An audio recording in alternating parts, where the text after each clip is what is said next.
শাইখ মানে আজকে আর কি কোন সময় আসলে আপনাকে আর কি মাদ্রাসা আর কি পাবো, কখন আসলে?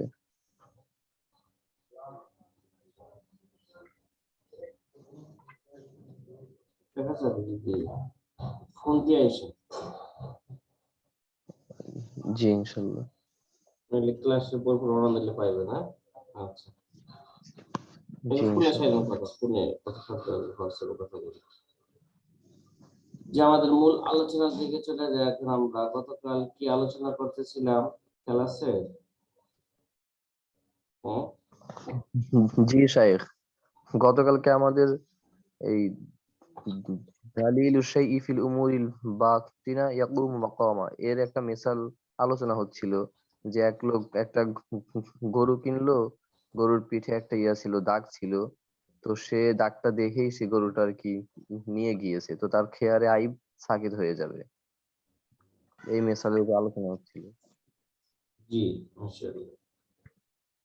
এই কায়দার উপরই কিয়াসের হুকুমে কিয়াসি, এই কায়দার উপরই কিয়াসের হুকুমে শরঈ ও নির্ভরশীল। ঠিক আছে, এই কায়দার উপরই কিয়াসের যে হুকুমটা, কিয়াসের হুকুমে শরঈ এটা হচ্ছে নির্ভরশীল। কেননা দেখেন, কিয়াসের প্রকৃত ইল্লত হত্যাকারী হত্যা ইচ্ছা ও এরাদা, ঠিক না? কিয়াসের প্রকৃত ইল্লত কি? এক লোককে হত্যা করতেছেন কেন? সে হত্যাকারীর হত্যার ইচ্ছা ও এরাদা ছিল, সে ইচ্ছা করে মারছে। কিন্তু এটা একটা অভ্যন্তরীণ বিষয়, ঠিক না? বা ইচ্ছাটা অভ্যন্তরীণ বিষয় না? তাই জি শরীয়ত হত্যার যন্ত্রকে কর্মের দলিল সাব্যস্ত করেছে। ঠিক আছে, এই যে মনে করেন সে যে গুলি চালাইলো, এই গুলি চালানোটাই, এই অস্ত্রটাই প্রমাণ করে তার ইচ্ছা হলো হত্যা করা। কি করা? হত্যা করা। সুতরাং যখন কোনো জখমকারী এমন অস্ত্র ধারা যা শরীরের অঙ্গগুলোকে আলাদা করে দেয়, হত্যা করে, তখন এটা হত্যাকারী ইচ্ছার দলিল হবে। কি হবে এটা? হত্যাকারীর হত্যাকারী ইচ্ছার ইচ্ছার দলিল দলিল হবে। হবে। দলিল সাইফিল উমুরিল বাতিনাতি ইয়াকুমু মাকামু। তাই শরীয়ত এই দলিলকে প্রকৃত ইল্লতের ইসতিলাহি স্বীকৃত সাব্যস্ত করেছে। ঠিক না? কিয়াসের আসল ইল্লত কি ছিল? ইচ্ছা এরাদা। পরবর্তীতে শরীয়তে কি করলো? এই যে সে কি করলো, যে এমন অস্ত্র দ্বারা মারলো যে অস্ত্র দ্বারা মানুষকে যদি হত্যা হয়ে যায়, তাহলে অস্ত্রটাকেই প্রকৃত ইল্লতের ইসতিলাহি স্বীকৃত ধরা হয়েছে। ঠিক না? দলিলুল শাই ফিল উমুরিল বাতিনাতি ইয়াকুমু মাকামাহু। একে ফুকহায়ে কেরামের পরিভাষায় কিসাস বিল ইল্লাত বলা হয়। কি বলা হয়? কিসাস বিল কিসাস বিল ইল্লাত। ইল্লাত। যেন ইল্লতের দলিল দ্বারা, হ্যাঁ, মালুলের ইল্লতের উপর ইস্তেদলাল করা যায়। কিসাস বিল ইল্লাত, যেন ইল্লতের দলিল দ্বারা মালুলের অস্তিত্বের উপর কি করা যায়? ইস্তেদলাল করা যায়।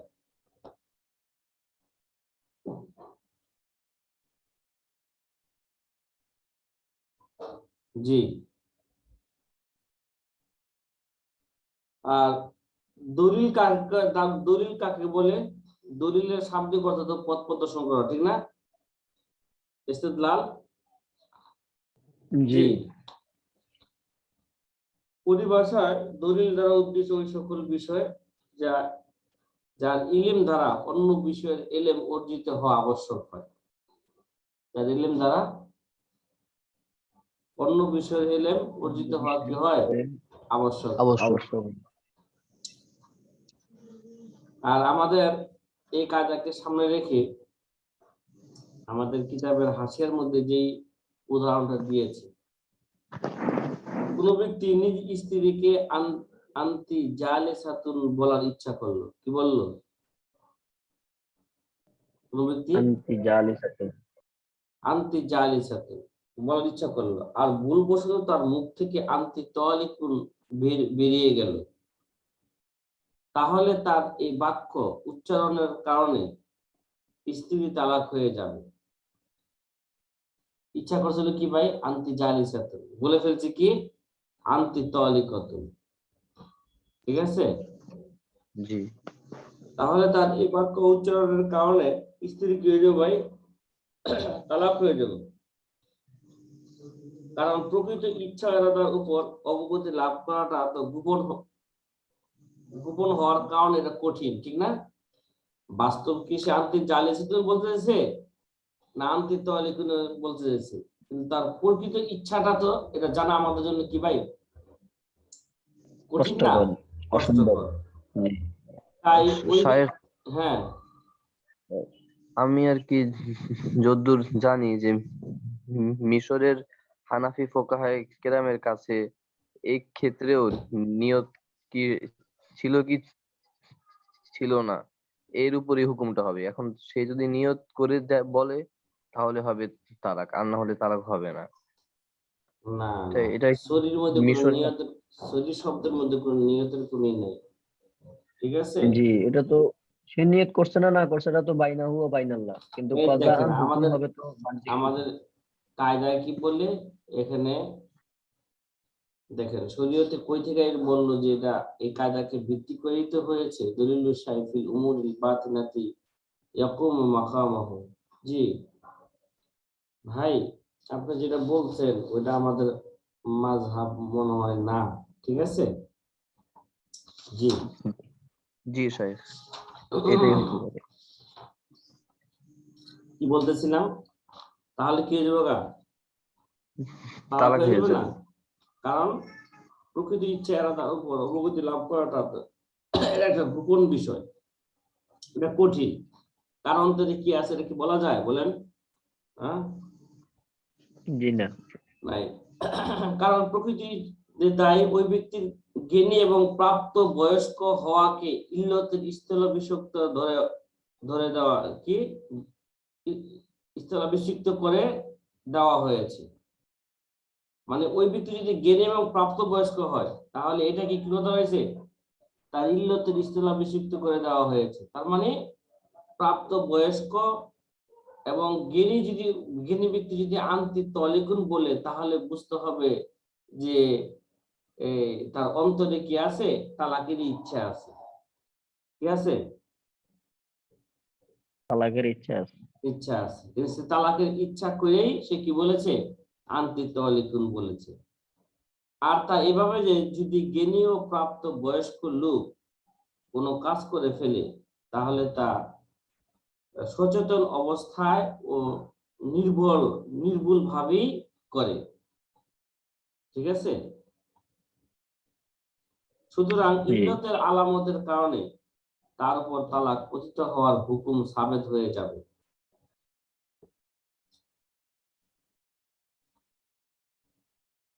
ঠিক আছে, কথা বুঝছেন এই জায়গায়? জি। আনতি তালিকুন, আনতি তালিকুন এটা বললে আনতি জালিসুনের জায়গায় সে যদি ইচ্ছা করেছিল বলবে আনতি জালিসুন, কিন্তু বলে ফেলেছে কি ভাই আনতি তালিকুন, তাহলে সে যদি জ্ঞানীবান এবং প্রাপ্তবয়স্ক হয় এটা কি ইল্লতের ইস্তিলাভিষিক্ত ধরে তালাকের হুকুম দেওয়া হবে।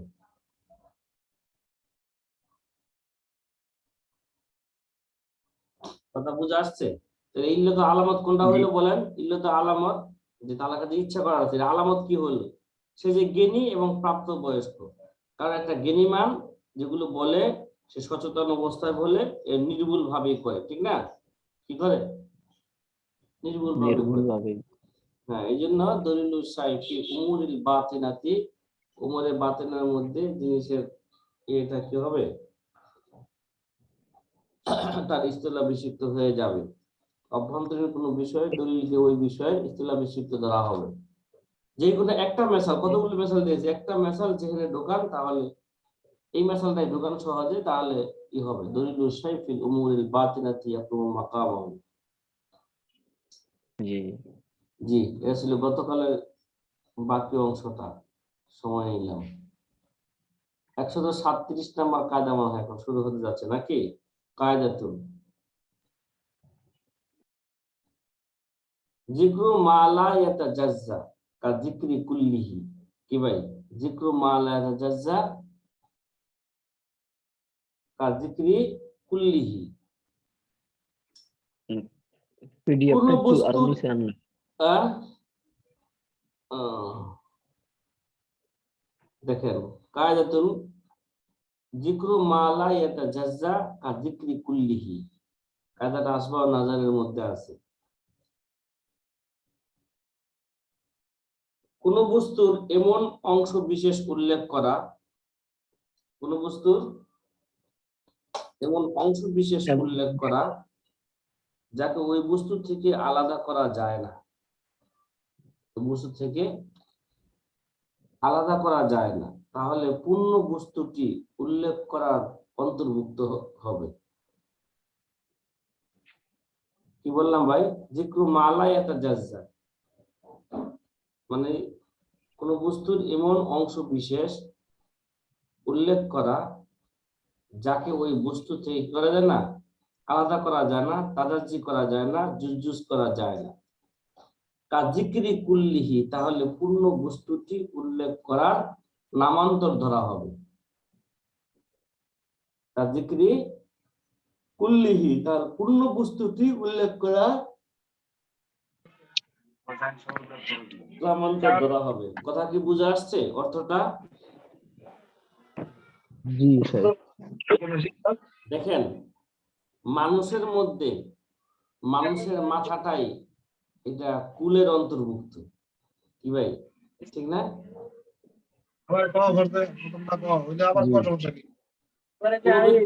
কোন ব্যক্তি যদি বলে যে আমি তার মাথা দেখেছি, তাহলে কি মনে হয় কি দেখলো? সে পূর্ণ বডি দেখেছে, ধরে নেওয়া হবে সে পূর্ণ বডি দেখেছে।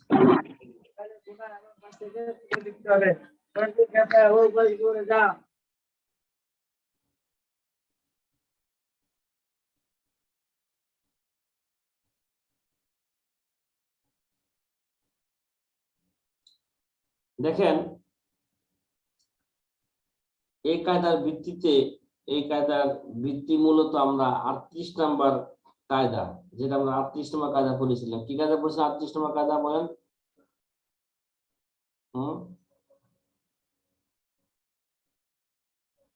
ইমাল কালাম আওলা মিন ইহমালিহি। কি ভাই? ইমাল কালাম আওলা মিন ইহমালিহি, যে আকেল বালেগের কোনো কথা যাতে করে মুহমাল না হয়, কি না হয়, সেই দিকে আগে কি করা লাগবে? চেষ্টা করা লাগবে। তাহলে আমাদের এই 137 নম্বর কায়দা ভিত্তি হলো 38 নম্বর কায়দার উপর। অর্থাৎ যখন এমন বিষয়টি মূল বলে সাব্যস্ত হয়ে গেল যে জ্ঞানী ব্যক্তির কথাকে অপূর্ণ সাব্যস্ত করা, অর্থহীন সাব্যস্ত করার তুলনায় উত্তম, তো যে সকল বস্তুর বিভাজন অসম্ভব তাতে কতক অংশ উল্লেখ করা এমনই হবে যেন পূর্ণ বস্তুটির বর্ণনা করা হয়েছে। কারণ এই স্থানে দুটি শ্রুতি সম্ভব, একটি হচ্ছে অংশ বিশেষের হুকুমকে পূর্ণ বস্তুর হুকুম সাব্যস্ত করা হবে যেন কথাটি আমলযোগ্য থাকে, অথবা এমনটা করা হবে না তাহলে এ কথা নির্ভর সাব্যস্ত হবে, নিরর্থক কি হবে? সাব্যস্ত হবে। কিন্তু অর্থহীন সাব্যস্ত করার চেয়ে এটা উত্তম হবে যে তাকে অর্থপূর্ণ সাব্যস্ত করা, আমলযোগ্য সাব্যস্ত করা হবে। অর্থপূর্ণ সাব্যস্ত করে আমলযোগ্য সাব্যস্ত করা হবে। সুতরাং মনে করেন এমন অবস্থায় বিভাজন করবে না যেন কালামটি অর্থহীন সাব্যস্ত হওয়া থেকে হেফাজত থাকে। আর এইভাবে বিভাজন না করার শুরুগুলো হচ্ছে কি, যেমন ধরেন তালাক, কেসাস, সুফা, হ্যাঁ, তারপরে কাফালা, পিতার ওসিয়ত, ওলি হওয়া ইত্যাদি মুআমালার এগুলো সাব্যস্ত হয়ে থাকে। এগুলো উদাহরণ দিলে সহজে বোঝা আসবে। যেমন মনে করেন যে মালিকানা হস্তক্ষেপে বিভাজন সম্ভব। কি ভাই, মালিকানা হস্তক্ষেপে কি সম্ভব? বিভাজন সম্ভব। সম্ভব। হ্যাঁ, ভাগ করা সম্ভব। যেমন যদি কোনো ব্যক্তি বলে যে আমি আমার ঘরের অর্ধেক বা 1/4 বিক্রি করে দিলাম। কি ভাই, আমি আমার ঘরের অর্ধেক বা 1/4 কি করে দিলাম? বিক্রি করে দিলাম। এটা বিভাজন সম্ভব না? বলেন না। জি, বিভাজন সম্ভব। সম্ভব। আমাদের কারা কি বলছে, যেহেতু মালাই ইয়াতাজাজ্জা, যেটা বিভাজন সম্ভব না, তাহলে বিভাজন সম্ভব যেটা, সেটা কি হবে? তাহলে তার এই উক্তি সঠিক হবে। বিভাজন সম্ভব হইলে সে যদি বলে যে আমার ঘরের অর্ধেক আমি বিক্রি করে দিলাম, তাহলে বিক্রি কি হবে? এটা সহি হবে। এখানে অংশ বিশেষের হুকুম পূর্ণটার ক্ষেত্রে কি হবে না? পূর্ণ ক্ষেত্রে সঠিক হবে না। কিন্তু তালাকের শুরুতে যদি কোনো ব্যক্তি সে স্ত্রীটিকে কথা বলে যে আমি তোমাকে অর্ধেক বা 1/4 পরিমাণ তালাক দিলাম, তাহলে সেই স্ত্রীর উপর একটি পূর্ণাঙ্গ তালাকের রুজুই কি হয়ে যাবে? পতিত হয়ে যাবে। এখানে অর্ধেক বা 1/4 উল্লেখ যেন পূর্ণ এক তালাক বলা হয়েছে। এখানে কি তালাকে কি ভাই তাদাজ্জি করা সম্ভব? বিভাজন করা সম্ভব? বলেন। জি না। হ্যাঁ, তালাককে না জি না, বিভাজন করা এটা কি নয়? সম্ভব নয়। এটা তাজাজ্জুদে কবুল করে না। জি। এই তাদাজ্জি কি করে না? কবুল করে না। তাহলে অর্ধেক বললে কেমন ধরে নেওয়া হবে? সে কি বলছে? পূর্ণাঙ্গই বলেছে। যিকরু মালার জাজ্জা কাযিকরি কুল্লিহি। এমন না যে তাতে বিভাজন হতে পারে। তালাক এমন, এখানে বিভাজন হতে পারে। কারণ হচ্ছে এই বিষয়টি জি না। সুস্পষ্ট যে যে জিনিস তালাকের স্থান, তাতে একটা কার্যকর করা সম্ভব হবে না। যে জিনিস তালাকের স্থান, তাতে এটা কার্যকর করা সম্ভব হবে না যে এর অর্ধেক অংশকে হারাম, বাকি অংশকে হালাল সাব্যস্ত করা হবে। সুতরাং এখানে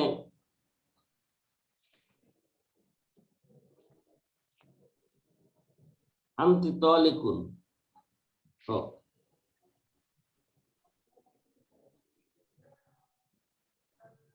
এখানে যে তালাকুন তালিকুন, ঠিক আছে? এই জায়গার মধ্যে যে শব্দটার মধ্যে যে কি আছে? তানবিন আছে। তালিকুর মধ্যে কি তানবিন আছে না? জি জি। তানবিন আছে। তাহলে এই তানবিনটা কি?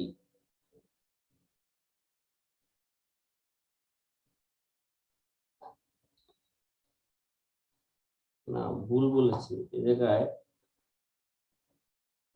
তানবিন দরকার নাই। আচ্ছা, এখানে এভাবে বুঝেন যে তালাকের অংশ বিশেষ দ্বারা পূর্ণ তালাকে ধরা হবে। কি হবে? পূর্ণ তালাক ধরা হবে। কেননা এর অংশ হতে পারে না, তাজাজ্জুদ হইতে পারে না, বিভাজন হইতে পারে না। এমনি ভাবে কেসাসও বিভাজনকে কবুল করে না। কি ভাই, কেসাস বিভাজনকে কি করে না? অংশকে কবুল কবুল করে না। করে না। সুতরাং যদি নিহত ব্যক্তির অভিভাবক একজনই হয়, এখানে একটা শর্ত আছে, একজন হওয়া শর্ত। ভাই, কেসাসের উদাহরণের জন্য কি লাগবে? অভিভাবক কয়জন হইতে হইব? একজন, এর বেশি হইতে পারবে না। ঠিক আছে? জি। জি। মনে করেন যদি নিহত ব্যক্তির অভিভাবক একজনই হয় আর সে কেসাসের কিছু অংশ ক্ষমা করে দেয় আর কিছু অংশ ক্ষমা না করে, তাহলে পূর্ণ কেসাসি মাফ হয়ে যাবে। কি হয়ে যাবে? পূর্ণ কেসাসি মাফ হয়ে যাবে। কারণ এটা তো অসম্ভব যে কিছু অংশ বাদ দিয়ে বাকি অংশ থেকে কি করা, বাকি অংশ থেকে কিসাস গ্রহণ করা হবে।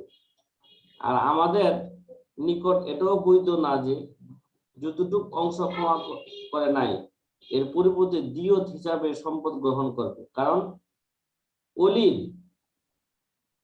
অধিকার তো শুধু কেসাসের ক্ষেত্রে ছিল। কিসের ক্ষেত্রে ছিল? আর কেসাসের কিছু অংশ ক্ষমা করার দ্বারা পুরোটাই কি হয়ে গেছে? মাফ হয়ে গেছে। তাই এখন বদলা গ্রহণ করা আর সম্ভব হবে না।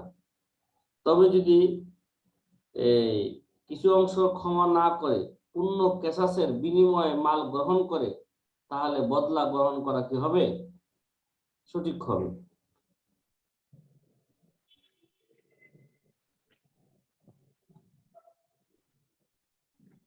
যে উপরে যে একটা শর্ত করলাম আমরা, যে কেসাসের ক্ষেত্রে, যে অভিভাবকের ক্ষেত্রে কেসাসের যে একজন হইতে হইবে, ঠিক আছে? যদি কেসাসের যদি মাকতুলের অভিভাবক যদি কি হয়ে থাকে? একাধিক হয়ে থাকে, ঠিক আছে? এই জায়গায় একটু ভিন্ন হুকুম আসবে। যদি মাকতুলের ওলি যদি একজন হয়, তাহলে তো উপরের হুকুমই হবে, সাব্যস্ত হবে। কিছু অংশ মাফ করে দিলে পূর্ণই মাফ হয়ে যাবে। আর যদি ওলি অভিভাবক যদি একাধিক হয়, তাহলে তাদের কেউ যদি নিজের অংশকে ক্ষমা করে দেয়, তাহলে পূর্ণ কিসাস সাকেত হয়ে যাবে। এবং অবশিষ্ট ওলিদের ক্ষেত্রে সেই কিসাস সম্পদের স্রোতে কি হয়ে যাবে? পরিবর্তন হয়ে যাবে। মানে অন্যান্য একজনের মাফ করে দিলে কেসাস মাফ হয়ে যাবে, কিন্তু অন্যান্য ওলিদের ক্ষেত্রে সেই কিসাস সম্পদের স্রোতে পরিবর্তন হয়ে যাবে। কথা বুঝে আসছে? মনে করেন একটা মাকতুলের ওলি 3 জন আছে। কয়জন আছে? 3 জন। 3 জন। এরকম সমাজে অনেক সময় হয় না যে একজন মাফ করে দেয়? কি করে দেয়? জি। একজন মাফ করে দেয়, 2 জনকে না আমরা মাফ করতাম না, আমরা মামলা চালাবো বা চালাবো, ঠিক আছে? জি। তাহলে যে মাফ করলো, যে একজন মাফ করা দ্বারা কেসাস তো সম্পূর্ণ কি হয়ে যাবে? মাফ হয়ে যাবে। কিন্তু অবশিষ্ট যারা ওলিয়া আছে, আরো যে 2 জন যে ওলিয়া আছে, তাদের ক্ষেত্রে সেই কিসাস সম্পদের স্রোতে পরিবর্তন হয়ে যাবে। যেমন মনে করেন কেসাসের মূল্য 60 লক্ষ টাকা আসছে। কত দিয়ত কত আসছে? 60 লক্ষ টাকা।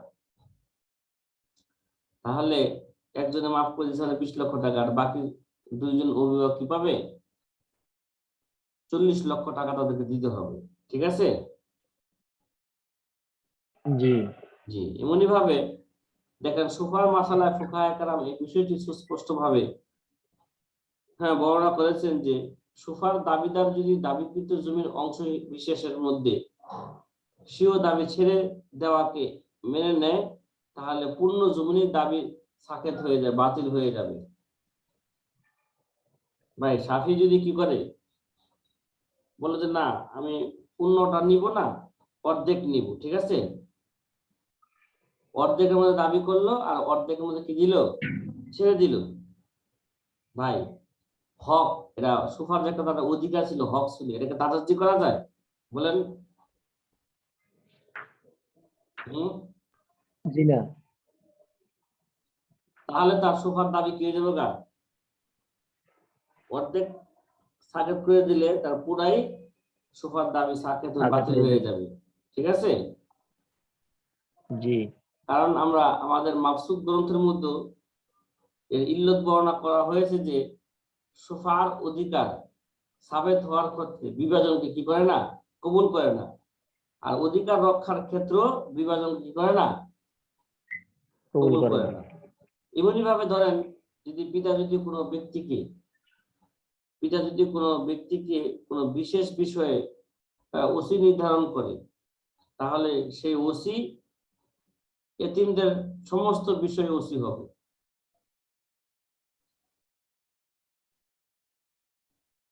পিতা যদি কোনো ব্যক্তিকে কোনো বিশেষ বিষয়ে ওসি কি করে নির্ধারণ করে, তাহলে সেই ওসি ইয়াতিমের সমস্ত বিষয় কি হবে, ওসি হবে। এবং মুহিত গ্রন্থের মধ্যে এরকমই উল্লেখ আছে। আর অলি বানানোর বেলায়াত মানে অলি বানানোর মাসলাটিও ওসিয়তের মাসলার অনুরূপ। এমনি ভাবে কাফালা বিন নফসের ক্ষেত্রে যদি এই কথা বলা হয় যে আমি মাকফুল বিহিরের অর্ধেক অথবা এর তৃতীয়াংশ বা তার মাথার কাফিল হইলাম, তাহলে সেই কাফালত সঠিক হবে এবং এই কাফিল মাকফুল বিহির পূর্ণ সত্তাই কফিল বলে কি হবে, বিবেচিত হবে। আমি এই মেসালটা প্রথমেই দিয়েছিলাম, মানুষের মাথাটা কেমন জানেন কি ভাই বলেন না, এটা পূর্ণ বডিরই অন্তর্ভুক্ত, ঠিক না?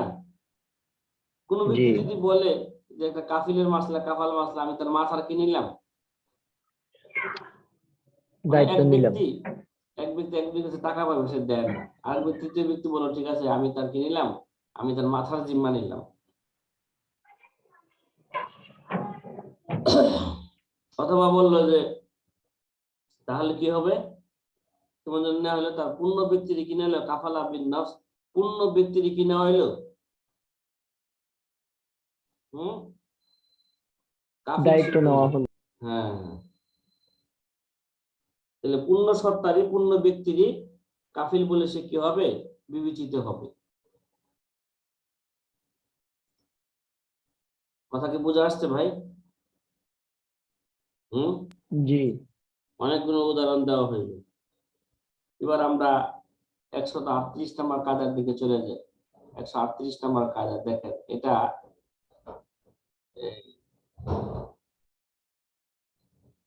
কায়দাতুন আয-যিম্মি হুকমুহু হুকমুল মুসলিমিন। কি ভাই, আয-যিম্মি হুকমুহু হুকমুল মুসলিমিন।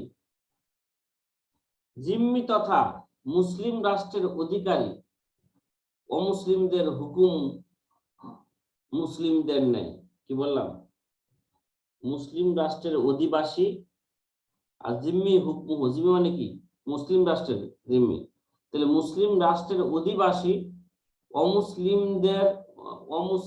অমুসলিমের হুকুম, মুসলিম রাষ্ট্রের অধিবাসী অমুসলিমদের হুকুম এরা মুসলিমের নেই।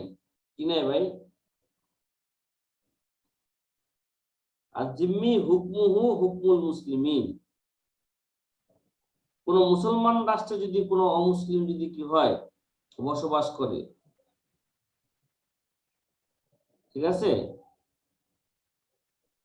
জি, সে যদি অনুমতি নিয়ে বসবাস করে, তাহলে এটা তার হুকুম কি হবে, মুসলমানের মতনই হবে। এখন বর্তমানে তো এক রাষ্ট্রের লোক আরেক রাষ্ট্রে আসতে হলে কি লাগে ভাই, ভিসা লাগে। এই ভিসাটাই তার কি মনে কি ভাই, অনুমোদন, ঠিক না?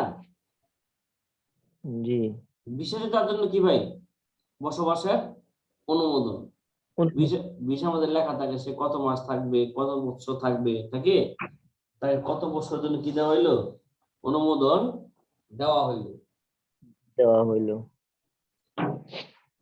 তাহলে এখানে কায়দার মধ্যে বলছে জিম্মি হুকমুহু হুকমুল মুসলিমিন, জিম্মি তথা মুসলিম রাষ্ট্রের অধিবাসী ও মুসলিমদের হুকুম এটা মুসলমানের নেই, মুসলিমের নেই। তার মানে একটা রাষ্ট্রপ্রধানের বা একটা মুসলমানের মান সম্মান, ইজ্জত, মাল সামানা রক্ষা করা যেমন জরুরি, জিম্মির জান মাল হেফাজত করো এরকম কি ভাই, ওই মুসলিম রাষ্ট্রের মুসলমানদের জন্য, ওই জিম্মাদারের জন্য তার জানমাল হেফাজত করে জরুরি। কথা কি ভাই বুঝে আসছে? আর জিম্মিউ হুকমুহু হুকমুল মুসলিমিন। তাহলে জিম্মি তো একটা অমুসলিম, ঠিক না? জিম্মি কি ভাই, জিম্মি কি মুসলমান হয় না অমুসলিম হয়?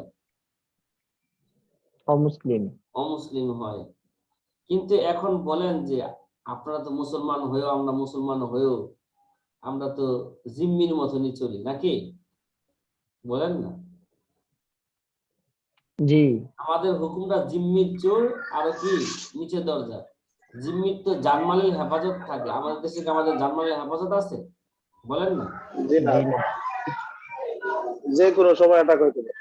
হ্যাঁ, তা আমাদের দেশটা কোন পর্যায়ে চলে গেছে, এটা ভাবার বিষয়, চিন্তার বিষয়। আজকে দেশটা কোন দিকে চলে গেছে।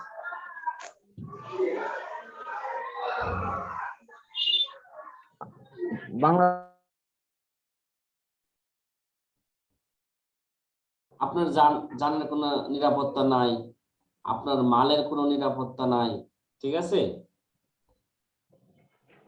আচ্ছা, শেখ, আমরা তো গল্প শুনতাম মগের মূল্যকে, এখন মনে হয় সেই মগের মূল্যকের পুরা বাস্তবায়ন হচ্ছে। এরা আরো দেখবেন সামনে, এরা এভাবে যে কিয়ামত আসবে, এভাবে কিয়ামত আসবে।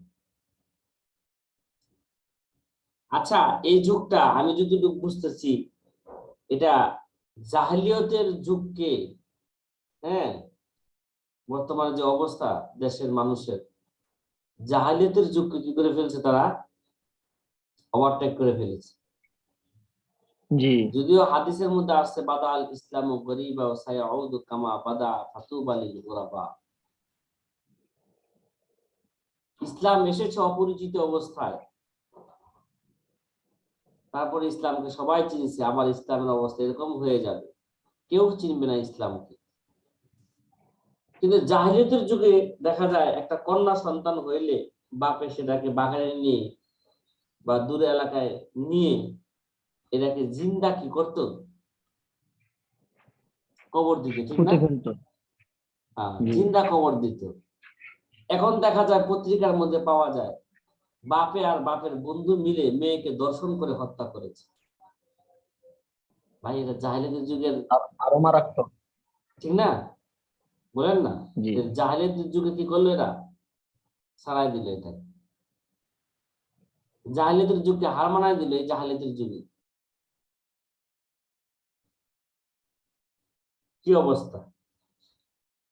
যাই হোক, এখন আমরা ভালো করে বুঝি। আর জিম্মিউ হুকমুহু কা হুকমুহু হুকমুল মুসলিমিন, যে জিম্মি তথা মুসলিম রাষ্ট্রের অধিবাসী, যে অমুসলিমের, এই অমুসলিমের হুকুম মুসলিমের নেই, মুসলিমের মতো।